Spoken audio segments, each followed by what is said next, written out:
people might observe that the figurehead of the WHO, at least, was from Africa. And yes, Ghebreyesus, former Minister of Health in Africa, in Ethiopia, and also, former one of the leaders of the Tigray People's Liberation Front, which was basically a Stalinist movement in Ethiopia, in the north of Ethiopia in the 25 years ago. So yes, indeed, there is an African leader at WHO, but seeing as most people on the African continent are not Stalinists, we could question how far that was to the continent's benefit. Indeed, and I suppose the view in Africa would be that the WHO is not an African organization and doesn't perhaps have Africa's interests at heart. I think that would certainly be the view among the vast majority of Africans. It wouldn't be the case necessarily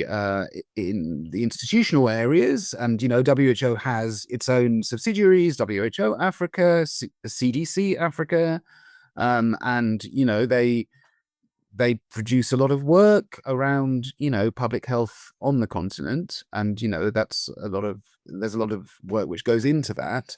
But as I think happens increasingly, not only on the African continent, actually, but around the world, there is very much a disconnect between what is happening at an institutional level in procedure and process and what is happening in people's experience of daily life.